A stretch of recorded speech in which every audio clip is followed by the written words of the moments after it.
Perkenalkan, nama saya Zakwan Nabahan, NIM 122370180.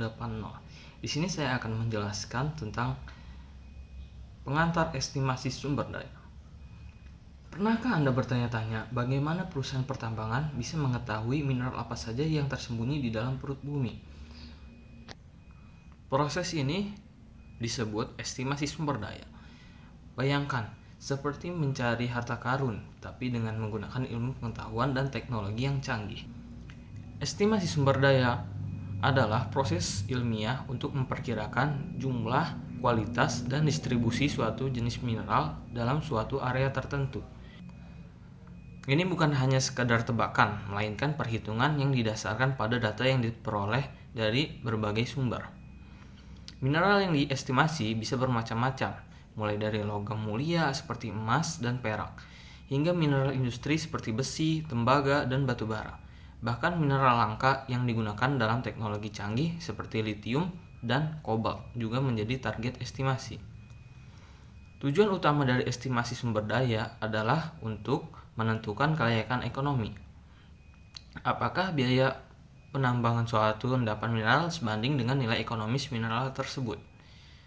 Kemudian, merencanakan operasi penambangan.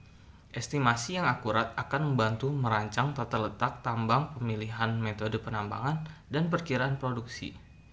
Kemudian memperoleh izin pertambangan. Data estimasi menjadi dasar untuk pengajuan izin pertambangan kepada pemerintah. Kemudian, menarik investor. Estimasi yang kredibel akan menarik minat investor untuk mendanai proyek pertambangan. Proses estimasi sumber daya secara umum meliputi beberapa tahap. Tahap pertama yaitu eksplorasi awal, meliputi pengumpulan data geologi, geofisika, dan geokimia untuk mengidentifikasi area prospektif. Tahap kedua yaitu pengeboran, melakukan pengeboran untuk mengambil sampel batuan dan menganalisis kandungan mineralnya. Tahap ketiga yaitu pembuatan model 3D. Data hasil pengeboran diolah untuk membuat model 3 dimensi dari endapan mineral. Model ini akan menunjukkan bentuk, ukuran, dan kualitas endapan secara visual. Tahap keempat yaitu estimasi kuantitatif, menggunakan metode statistik dan geostatistik untuk menghitung jumlah dan kualitas mineral dalam setiap blok pada model 3D. Ada berbagai metode estimasi yang bisa digunakan, seperti metode statistik, yaitu metode ini cocok untuk endapan mineral yang relatif homogen. Kemudian ada metode geostatistik, metode ini lebih kompleks dan mampu mengakomodasi variasi spasial yang tinggi dan endapan mineral. Kemudian ada metode berbasis fisik.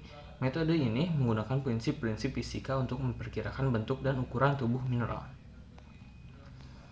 Hasil estimasi sumber daya biasanya dikategorikan berdasarkan tingkat kepercayaannya, yaitu TRK atau infrared. Estimasi berdasarkan data yang terbatas, tingkat kepercayaannya rendah. Kemudian tertunjuk, estimasi berdasarkan data yang lebih banyak, tingkat kepercayaan sedang. Kemudian terukur, estimasi berdasarkan data yang sangat detail, tingkat kepercayaan tinggi. Estimasi sumber daya yang akurat sangat penting karena akan berdampak pada keputusan-keputusan bisnis yang strategis. Estimasi yang terlalu optimis dapat menyebabkan kerugian finansial, sedangkan estimasi yang terlalu pesimis dapat menghambat pengembangan proyek yang sebenarnya layak. Kesimpulannya yaitu estimasi sumber daya adalah fondasi dari setiap proyek pertambangan. Dengan memahami proses dan metode estimasi, kita dapat menghargai kompleksitas dan pentingnya kegiatan pertambangan dalam kehidupan kita. Mungkin itu saja dari saya, kurang lebihnya mohon maaf. Terima kasih.